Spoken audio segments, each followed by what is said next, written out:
All right, ladies and gentlemen, we have a fun day in the shop planned ahead. We're gonna be putting this 410 engine in the 18T. Our first race of 2023 is less than 1 month away, so we are feeling the pressure, trying to finish everything up and get our equipment ready to hit the track. And today we got a little bit lucky. Originally, we were supposed to be racing down at the Red Bluff Outlaws for a regular points race in the Vern Wheeler Memorial. It was gonna be like $2,100 to win, but they had some power issues, and that combined with some weather problems all across the West Coast where it's been snowing and blizzards and all sorts of crazy action. This weekend actually got canceled even though it was an indoor race. So that's unusual. I have not had that happen in the 12 or 13 years I've been racing Red Bluff. I've never seen one of their shows cancel, but it happened. So we're here at home. We're gonna get to work. I gotta get wheels and tires on this. We're gonna get it on the ground so then we can hoist this thing up and get it in the car.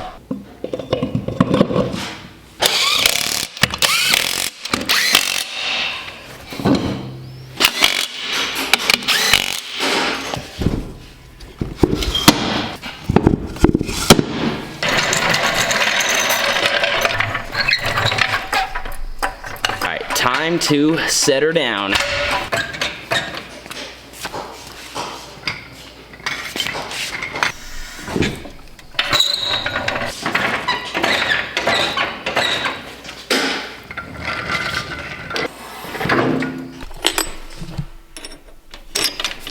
So all the longtime viewers on the channel have seen us do this like a million times. But if you are new here, we have our engine hoist, we have the engine itself, we have my dad, we have the car, and we're basically just gonna lift it up and come straight in and set it right in front of the cockpit. As a young kid, I've always told you guys that I thought that changing engines in a sprint car was very complicated and it's just gotta be such an intense process. And I mean, I guess it is to a normal person, maybe someone that's never seen anything racing related before, but if you watch, you know, the World of Outlaw crew guys, all-star crew guys, anybody on a national and professional level do it, it only takes like 8 or 10 minutes. I mean, if they are in a hurry and they have everything they need and it's in the right spot and everyone's doing their job, like it is just boom, boom, boom, boom. And then of course here in the shop with just my dad and I, you know, it's gonna take a little bit longer than that, but still it's still a quick process. And you know, if we just do our job and you do everything in the right order, it actually gets done much faster than you would think.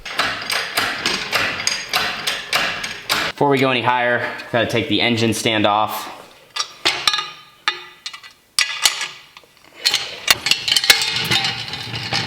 The side of the engine that goes in first is always the side with the U-joint on it. So this is the U-joint and it slides while we raise it up, and then when we come down, it goes right in here. We have the motor plate and it slides right in, and that's the drive line, which is inside of our torque tube, which is what it looks like on the outside. We have the ball, the housing, and the U-joint goes in here, and that drive line slides in the U-joint and connects it all together. Which, like I said, for sprint car guys, that's common knowledge, but if anyone's never seen it done before, you know, I guess I could see how it'd be easy to get confused.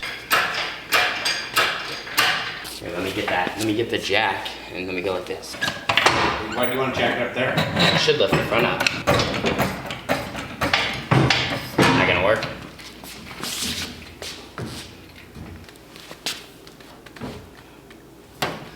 It's got to go back. It's hitting the front. Got to take the radiator post out. Engine's getting caught on our little radiator posts here. All right, now we should be good. Okay. Oh, it's actually, it just slid in. There you go. Okay. There it goes. You just saw us, we use this really long Allen and it turns the fuel pump and lines up the cam spud, and that also allows the engine to slide in. That's like the little opening that's right above where the U-joint goes.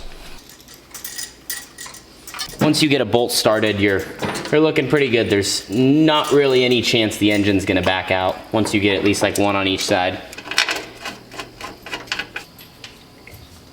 So we got our 6 in the back, and then we actually have 2 bolts that are that sit here in the front.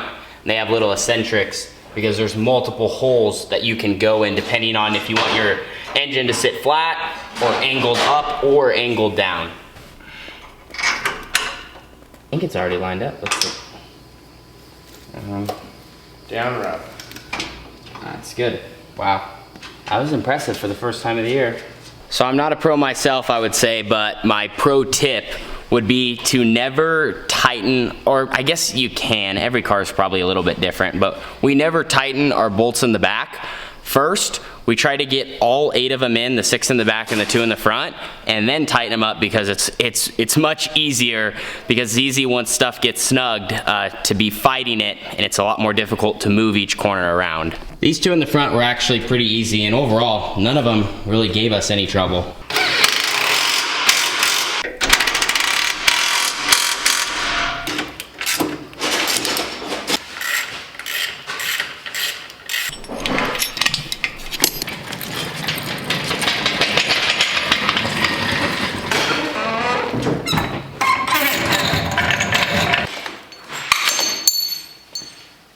Well, not too bad. I guess with everything I said, we should have timed ourselves. Hopefully a lot less engine swaps this year than last. Hopefully. I told you guys the goal, this is going to be our 410 car, and this is going to be our 360 car, except for our first race of the season, and that is because we are heading down to the Tulare Thunder Bowl, and we know that this thing can get around the racetrack. We know what we need to do setup-wise, and with it being a big high-limit show, the new series that Larson and Sweet are putting on, we want to show up and we want to be ready. Even though it's our first race of the season, we need to get into high gear as, basically as quick as possible. There is zero time to screw around at a race like that, so we want to take this car down for that show. We'll run it, and then it will be our 360 car for the rest of the season, and that new one will be for the 410. And that's going to be way better, because my dad and I last year were just swapping back and forth with just one car, which, no complaints. You got to do what you got to do, but this should be a little bit more efficient. Speaking of that high limit race, they just posted some of the new rules. Dad, what did you think? They posted that they're doing the choose cone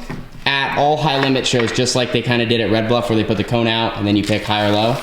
What do you think? It doesn't matter. If you're a good driver, it doesn't matter where you start. You're going to finish up front. I definitely agree with that. The cream always rises to the top. It is going to be neat too. They're doing like a little dice roll, where if you win the dash and you roll 2 dice, whatever it adds up to, if you go back and start there, you get that many extra thousands of dollars if you come from that position and win. I think it's really neat what Kyle and Brad and their team are trying to do, just to make things a little bit different and put a lot more money into the pockets of car owners and drivers in the sport. So that's why we're getting this hot rod all ready to go, because its first race of the season is going to be their opening high limit show, which is non-points, and that's the first of the 12 races they have this season. What may be the final super speedway NASCAR race ever in Southern California. RCR, baby. Goes to Kyle Busch. That's right. He did it. Yeah.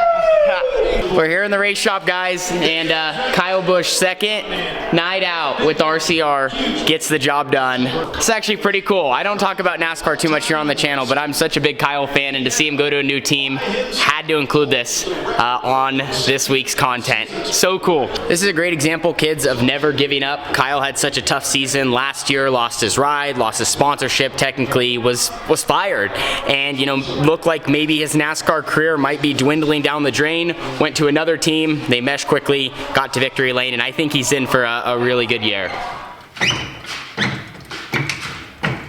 So yesterday we got the engine in, so now we are going to service this engine, because we took it out at the end of last season, we winterized it, and now we're gonna go through and do the service before it hits the track.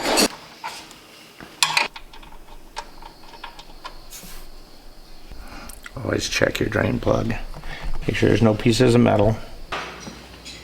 All right, so we got our oil filter wrench here. This is on. I'm gonna try not to make a huge mess here. Just go straight down with it. Now, of course, every time we change oil, we also change that filter. It's very important to do both at the same time, and then you also can check out that filter and make sure you don't see any metal, or that can tell you if something is wrong inside the engine. Hand me the brake clean. So we have moved from doing the pan to doing the tank. Let this sit and drain for just a little bit.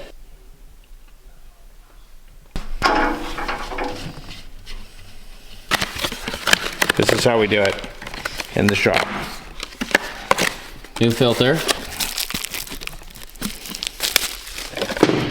Got our Champion oil, 2050, synthetic. It's okay to let a little spill out. You need some for your gasket. Now this filter's sideways, so you really can't put a lot of oil in there, otherwise it's gonna just go everywhere. So just get enough. Try to put about half in or so. Like I said, you can't, with this filter being sideways, then you gotta spin it fast. Make sure you're clean.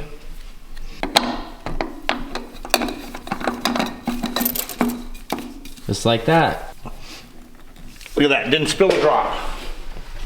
Most people tell you not to do this, but I always give it a little bit extra.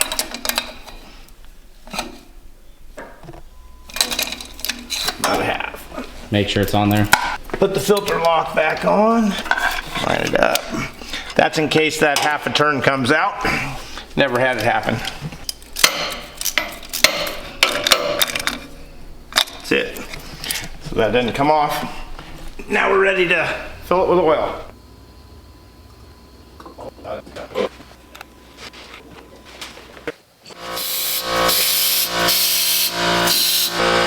Wide open, leave it wide open.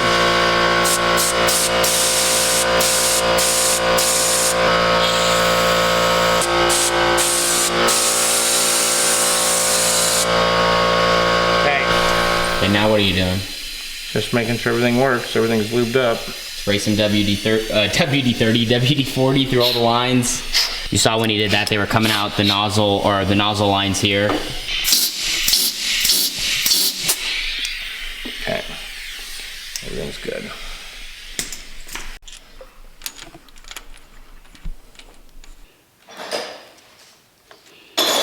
Just getting the nozzles screwed back in. My dad earlier took them all out, put it in our sonic cleaner. If you look closely, you can see the little screens. Basically, as fuel flows through them, if there's any debris or dirt or something in there that is blocking that screen, it's restricting the fuel flow. So the engine's not gonna run at 100% potential, and that's why it's so important pretty much every night to take these out.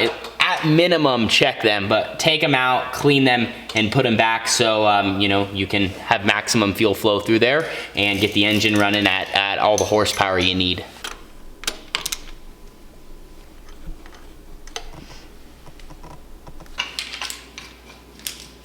So Dad's just finishing hooking up all the spark plugs. So we got our Rider Racing engine in the car, went through, changed oil, got 8 fresh quarts in it, heated nozzles. We also went through and blew out all the lines. And one of my favorite sayings, you guys know this thing is starting to look like a sprint car. And now we actually got some horsepower underneath the hood. So that feels really, really good as our first race is literally right around the corner. Good work today. Good work.